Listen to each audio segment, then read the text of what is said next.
several generations. When it comes to music, I've been listening to music for a long time. I'm 65 and I was singing by the time I was 5 years old. And so I have access in my mind to songs that have long since been forgotten. And this song that I wanted to play for you right now was actually being sung on the radio in 1940s by those of you who can remember Teddy Wilburn and the Wilburn Brothers. Yep. Before there was the Wilburn Brothers, there was the Wilburn family. Yep. And they were standing in front of a microphone playing this song in the 1940s. Now, I did not get that version because of all the bluegrass music we had last week. I felt like y'all would probably think that I was stuck there. So I got a quartet version, and these are folks from the 1960s.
Sung or played or anything like that in very many churches anymore, and you say, well, preacher, I understand why, you know. Nope. There it goes. How many times have you been told not to do something, but you did it anyway? Oh, how many times have I heard that question when I was growing up? You can look at me and tell that I'm one of those who will, if you tell me not to do something, I'll probably do it just to see what happens. But how many times have you been told not to do something, but you did it anyway? Amen. Or how many times have you been told to do something that you didn't do? Okay, all right, we're all on level ground here. Either way, if you can put flesh and bones to one of these two skeletons, you're asking God to set your fields on fire. I want to read from 2 Samuel. I don't know if it's going to come up here or not. 2 Samuel chapter 14, verses 29 through 31. I'm going to read from the New American Standard Translation because, it came up here. Then Absalom sent for Joab in order to send him to the king, but Joab was unwilling to come. So he sent again a second time, but he still wouldn't come. Then Absalom said to his servants, "See, Joab has a field right next to mine, and he has barley there. So go set fire to it." So Absalom's servants set the field on fire. Then Joab came to Absalom's house and demanded, "Why did your servants set my field on fire?" In this particular event, Absalom had been in exile for killing his half-brother Amnon, who raped his sister Tamar. That was his whole sister, but Amnon was his half-brother. And he raped her. Didn't want nothing to do with her. Absalom killed him. I don't know if he would consider that an eye for an eye, but that's what happened. Joab, however, had convinced David to bring him back, to bring Absalom back. Now, if you'll read in 2 Samuel chapter 14, you will find out that Absalom was a beautiful individual. He was tall like Saul was. It said he cut his hair one time a year because it was so heavy and he weighed so many shekels. I mean, he was big and tall. And the year that he died, he should have been cutting his hair earlier because his hair ended up getting him caught in a tree. But folks, understand this. He had been brought back, but for 2 years, David wouldn't let him come to him. He wouldn't see him. And he got to the point that I may as well just go back to where I was. And he called Joab, because Joab had been instrumental in bringing him back. And Joab said, no. He asked him to do something, and he said, no. God asks us to do things a lot of times, and we say, no. Then he asked him the second time. He sent his messenger. That was the way it was done back then, because Joab was a person of notoriety. Absalom was David's son, so he was a person of notoriety. So his people went to see Joab's people, and Joab wouldn't come. So then David did the only reasonable thing left. Have you ever been to the point where you had to do this? The only thing left he could do was, servants, go set Joab's field on fire. You say, well, how was that reasonable? I don't know. Absalom thought it was. And guess what? After that happened, Joab come knocking on Absalom's door. So that's the story behind this event that I've just read. The point to be made, though, is that God has been trying to get the attention of man ever since the garden, and we refuse to listen. He has sent prophets. In our day and time, we have preachers. We have the Word of God that has endured all these years. It's been attacked. It's been destroyed. And yet it still comes back, and it is as strong now as it's ever been. And the Word of God will never pass away. You could take all the books of the Bible and burn them. And there are people who have memorized enough of it that the Bible could be put back together. And folks, God knows He's given us every chance. And guess what? You know that too. I know that. He has chosen to give us opportunity after opportunity. He calls and we ignore. The question I want to ask you this morning is, what kind of fire will it take for you to get to come into the presence of God? For Joab, it took his barley fields to be set on fire. Well, what kind of fire is it going to take for you? Because He can set fire to your field of health. You look at yourself in the mirror today and you wonder, where did all my strength go? You use that strength to carve those lines in your face. You use that strength to make your back as weak as it is right now. And it was your strength you used to turn all those hairs gray or loose. You've used your strength over your life. But God can touch your field of health. He can put you down on your back. Are you aware that some of the greatest hymns by Fanny Crosby were written on her back because her health was so bad? Are you aware that so many of the people who have served God over the years did so from poor health? David Brainerd, one of the first missionaries to the Native Americans in this country, died around 24 years old because he was in such poor health. Folks, God can touch our health to get our attention. Amen. And He will do so if we won't listen. He can stop us so that we can't run. My favorite verse in the Bible, Isaiah chapter 40, verse 31. Those who wait upon the Lord will renew their strength. They'll mount up with wings as eagles. They'll run and not be weary, and they'll walk and not faint. Amen. God can reduce your wings. He can slow your legs so that all you can do is walk. God can touch that field of health. We're so proud of it. We exercise. Let me rephrase that. You exercise. Let me rephrase that. Some of you exercise. There you go. And some of you eat right. Some of you take your medicine. I told Terry there's no reason for us to be fat because the pills we take in the morning should suffice for our medicine. I mean our meal. Shouldn't have any room for breakfast after we eat that glob of pills. But we do everything we can to take care of our body. You know, I watch this commercial on TV of a guy named Bob something that he was a trainer for celebrities. You've probably seen it. Yes. He's hawking some kind of after heart attack pill because here he was a trainer, somebody who took care of his body, and yet his health was set on fire. God can touch you in the field of your health. God can touch you in the field of your wealth. Everybody knows what it's like to either win or lose when it comes to money.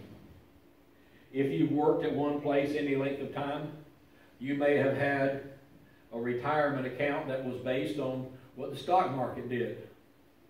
And I have known people that had they retired early, they would have retired very wealthy people, but because they waited just a little longer, they lost hundreds of thousands of dollars. God knows how to reduce people in their wealth. Job was the richest man in the East. He had more than anyone else. And in a day's time, he lost it all. He lost his camel, he lost his sheep, he lost his oxen, he lost his donkeys, and most of all, he lost his progeny. His 7 sons and 3 daughters were taken him. Some of us value our children as child wealth. Those of us of Celtic background, we understand that child wealth is what keeps our name in the land of the living. The Jews believed in that. And God has given us children, but sometimes He takes them away. He can touch our wealth, regardless of whether it's in substance or in somebody. He knows how to take our wealth. Sometimes He takes our wealth. Now, preachers will preach you that God's going to give you wealth so that you could give more. But sometimes God takes our wealth from us because we don't give it all. I can promise you this, some of the most gracious givers in the kingdom of God are those who have lost it all. And they find out that the riches do take wings like the morning and fly away. But there's something more valuable. Sometimes God will touch us in the field of our plans. You see, Saul was a man who was taken from among the sheep. He was elevated to be the king of Israel. And he was the first king of Israel. They had never had a king before. He was the one who first built an army altogether. Since the judges, there had not been a combined army in Israel. And yet Saul brought them together to fight against the Amalekites, the Ammonites, and all those other ites. He had plans that he was going to pass his kingdom down to Jonathan. His plans was that when he died, his son would take control. And because he refused to follow the Lord obediently, the same man, Samuel, who anointed him as king, came to him and said, "You will no longer be king." And that meant Jonathan will no longer be king. Saul even said to his son one day when he was trying to kill David, he said, "Don't you understand? He's going to take your throne." God can take our plans and touch our plans. Bobby Burns, Scottish laureate, for those of us who agree on all such things, he wrote the best laid plans of mice and men. They go awry. They don't end up the way we planned. And you may have had a plan for your life. I had a plan for my life. Terry and I were going to make a lot of money, buy a boat, retire, and just go from marina to marina. Then she started making boats. We found out how much they cost. I said, that's not going to happen. First of all, we didn't make a lot of money. And second of all, we don't have the help. He can touch your plans. He can also touch the field of your sanity. Remember Nebuchadnezzar? Nebuchadnezzar was the one who brought Jerusalem to Babylon. He had built the city. He had done things no one had ever done. The Hanging Gardens, magnificent. And when you look at what Babylon used to be, you can't see it without seeing Nebuchadnezzar's signature on the bottom of his painting. And one day, he was in the palace and he was walking. And he was looking over the parapet. He was walking on the roof. And he looked out and he says, man, look what I have done. Look at what I have accomplished. I am so clever. I've made the best decisions. I've used my talents and abilities. Look what I have done. I have built a world. And the Spirit of God spoke to him and said, because you haven't given God the glory for this, you're going to be like an animal. And he touched him, and they had to tie him up. And he remained in the fields. He ate grass like an ox. His hair grew. His fingernails grew. And he looked like a beast until one day he finally looked up. And he realized whenever he looked up, God, you're the one who did this. And he was finally restored. God can take your sanity. He can set your field of sanity on fire. How many times have you thought, my life doesn't make sense? None of this makes sense anymore. It may be that God's trying to get your attention. It may not be some big, giant thing. Maybe some small act of obedience or one little thing that you keep overlooking intentionally. If you're not careful, God can burn down the field of your family. Think about Absalom, where this story comes from. David had a lot of children. He had a lot of wives. You would have thought that if Solomon was as wise as what he was, he would have seen the trouble that all those wives caused David. Could you imagine having a family where you have 1,000 wives or 300 wives and 1,000 concubines? Can you imagine on Valentine's Day? Yes, I would like 1,300 of item number 12 in the catalog, please. Yes, no, I'll pay for them right now. And he gives the card. And then on Valentine's Day, he hands out all these gifts, and every one of them looks, say, really? We all got the same thing. I thought I was important to you. You would have thought Solomon would have learned. This event that we read came up because David had a lot of wives. And he had a lot of children by these wives, and they didn't like one another. And one of his sons raped his half-sister, and he was murdered by his older stepbrother. God can tear your family apart. You know why that usually happens? Is because you put more value to that than you do with God. Listen, I'm going to tell you, parents, do not put your children before God. Do not put your wife or your husband before God. If a husband puts God first, his wife will be the happiest second-place person in the world. If a wife put God first, her husband's going to be the happiest second-place person in the world. And if those two parents put God first, they're going to have the best children in the world. But if you don't, God will touch. And there is no torment that any man or woman has ever experienced like seeing their children walk away from God. Amen. There's nothing that can break you like that. Be careful if God has spoken to you about your family, because he can touch the field of your family. And he can also touch the field of your religion. Let's go all the way back to the garden. When they came out of the garden, they had some kind of religion. We don't know what it was. You understand, we don't know what their religion was, but they had one.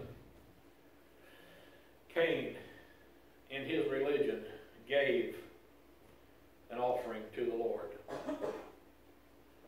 Abel walked through his flock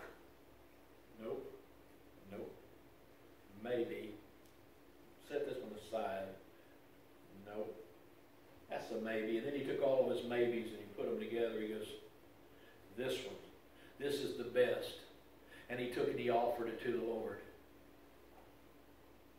I see Cain, just like people on shopping things, whenever they win this shopping spree, and they take their basket and they push it down the thing and they put their arm behind the shelf and they just show all the stuff in the basket. That's the image I got of Cain taking his offering to the Lord. He took it and he dumped it out. Had a big old pile. Problem was, a lot of them taters had spoils on them. Now, those who work in the food pantry know exactly what I'm talking about. We just got a ton of potatoes. And we had to go through them. Nope. This is not fit for human. I took a bunch of those home. Didn't have anything on the outside, but when you come on the inside, there was something there you had to cut away. In Cain's religion, he didn't care what he offered to God, and he was satisfied in it. And there are people today who go to church week after week, but they don't serve. Understand, you come into a church house, no matter whether it's this one or the biggest church in town, that's not your service. I beseech you, therefore, brethren, by the mercies of God, that you present your body a living sacrifice unto God, holy and acceptable unto God, which is your reasonable service. And be not conformed to this world, but be transformed by the renewing of your mind, so that you can prove what the gap is, the good, acceptable, and perfect will of God. You see, our service, it can't be to a religion. And God will touch that and He will break that if you care more about your church than you do the Lord to whom you're supposed to be worshiping. And there are people who care more about the edifice than they do about the man who hung on the cross. And we have to be careful, because God will touch our field. God has called me and you to be His representatives on this planet. He has no voice that He uses among people. He could speak if He wanted to. In our next Bible study, we will be in 2 Peter, and we'll be talking about Balaam. God could use donkeys today to tell us what we do. Instead, we have the devil doing that, and it's called politicians. God used me and you as His representative on this world. We are His voice. We are His hands. And how we represent Him is what the world thinks that He is. That is why there are so many people around the world who spit on the ground when they hear the name Christian, because of what we have done. Do you realize that until Islam came along, listen to me, until Islam came along, Christianity was the only religion in the world that was practicing genocide to the degree that it was? And then Islam came along. And then the Turkish Empire. And it went from Babylon to Turkey. And then they moved on up. They brought a lot of education and science.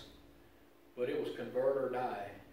And until they came along and started doing that, Christianity was doing that very same thing. And never did Jesus Christ ever command or endorse such things. Never has Jesus Christ told us to take the sword and go and wipe out people because they would not convert to Christianity. How you and I treat people today. I'm going to let you in on something. You ready for this? Lost people are supposed to act like lost people. Amen. Christians are not supposed to act like lost people. Amen. If we act like them, we're showing them it don't make any difference to be one of us. Amen. He expects you and me to represent Him in this world. Will we be perfect? No. Will we make mistakes? Yes. But when we make mistakes, we own those mistakes and we confess them to whoever was involved. Don't get up in front of the church and say, well, I chewed out my boss man or my employees this week, and it wasn't right. Then you need to tell your employees that you did that wrong. Don't come down here to the church and tell everybody here think you're going to be absolved. whenever we misrepresent God, and then we try to represent God. I remember Chuck Swindoll, years ago, he was talking about when he was in the Marines and he was in the Philippine Islands. He was a believer. He was going to be a preacher, but he was a Marine. You know, Marines are Marines. That's all you can say about it. And they were drinking, and it was hot, and one of them said, "Swindoll, why don't you have a beer with us?" He said, "I could, but later on, you're going to want me to tell you about the Lord, and you won't believe me at that point." Folks, I'm not talking whether it's right or whether it's wrong. What I am saying is you and I represent God here. And we must be careful how we represent Him. Because if we represent Him in the wrong way, that's what they're going to think God is. Are you showing the world the God who has called you into His presence, and you came and you've been showing the world a God, or have you been showing the world a God who called you and you keep saying no? I remember talking with a man. We were shooting skeets in my home church. He had made a lot of money in the gas station trade when gas was 12, 13, 14 cents a gallon. I remember gas wars in the 70s. And since my motorcycle only held a gallon of gas, for me to fill up for a quarter, do you realize I could sell 6 bottles and make a tank of gas? Some of you say, "Sell bottles? What are you talking about?" Those of you who would do that, you know what I'm talking about. And he made a lot of money. He took me shooting with him. And I thought that this man had it all until one day we were shooting and he said, "Son, I'm going to tell you one thing. I got one regret." He said, "God called me to serve Him years ago, and I was too busy in my gas stations, too busy making money." He loved Jesus. Jesus loved him. But God called him into His presence, and he said no. God is calling us into His presence. Are we letting the world understand He's called us into His presence? Not a religious thing. It may not be one of those things like Isaiah, when I saw the Lord high and lifted up and the temples shook and all that. It may not be a burning bush. It may not be the angel who stands before you or the donkey who speaks to you as you beat him. But God has called us into His presence, and through His Holy Spirit, He speaks to us through this. He speaks to us through things that are based on this. People who sing songs that were meant to bring praise to God. Some of you have been touched so deeply because somebody sang a song and it got where no words could go. Why? Because music carried it to your heart. Are you showing the world a person who has come into His presence, or do you show the world one who is still running from Him?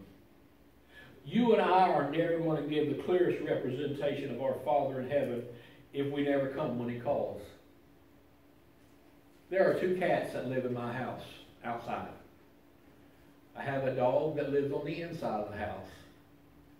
And when I open the door, he goes out there crazy and the cats look at him. What's wrong with him? He's going to go out there and that guy's going to make noise and he's going to come back. Something's wrong with that dog. You call those cats, they won't even look at you. One's named Gandalf because he's gray, and the other is Zazzle. My grandchildren named them. And you can call those cats, but they will not even look at you. But if I sit down, they will walk over, and they'll turn their back, and they'll raise their tail for me to scratch their back. People are like that with God. They only come to Him when it's for themselves. But God is calling us into His presence through Bible study. You know, people just don't go to Bible study anymore. He's calling us to Himself through time when we spend with Him. And we're never going to show the world who He is best until we come when He calls. One day, this whole world's going to go up in flames. Not just the field, but God is calling people away from the fire. In the book of the Revelation, 2 Peter or 1 Peter talks about how the elements is going to melt away with a fervent heat. All this is going to be purified by fire. And God is calling us today to tell and to warn people, just like He called one man, Noah, to warn the people of the flood that was coming, and they didn't believe it. And people aren't worried about that today, but we still have a responsibility to warn them. He's calling us through His Son who died on the cross for us. Jesus Christ was the way into the Father. No one comes to the Father but through me, He said. He said, I am the way, the truth, and the life. If you want to get to God, you got to come through me. And through Him, through that cross, He paid for our sin completely. And if you have believed Jesus Christ, your sin has been paid for. Well, let me rephrase that. Your sin has been paid for either way. But when you believe Him, it is appropriated to you. Like, there's a lot of money in the bank. Actually, there's only a little bit of money, and the rest of it's on the computer. But there is a lot of money in Regions Bank. When I go down there, do you know this? Even though I am a member, even though I have an account, they won't give me that other money in there. They only give me what's been appropriated to my account. I can't say I want to borrow, I want to withdraw this amount of money. They'll say, well, you don't have that kind of money. I said, well, you got it. They said, but it ain't yours. Your sin has been paid for on the cross. But receiving Jesus Christ appropriates that to your life. When you believe Jesus, not get religion. Sir, what must I do to be saved? And Paul said, believe on the Lord Jesus Christ and you'll be saved. That's way too simple for most Baptists. That's way too simple for most religionists. Because it cuts out all the other stuff. And it don't put enough fences around them. He's calling us. And He paid for our sin. The question is, how long will you wait to heed His call? I can call those cats all day long. Until they want their back scratched, they're not going to come. One of them even waits where he knows I'm going to walk down the steps because he knows I'm going to scratch his head. When I walk down the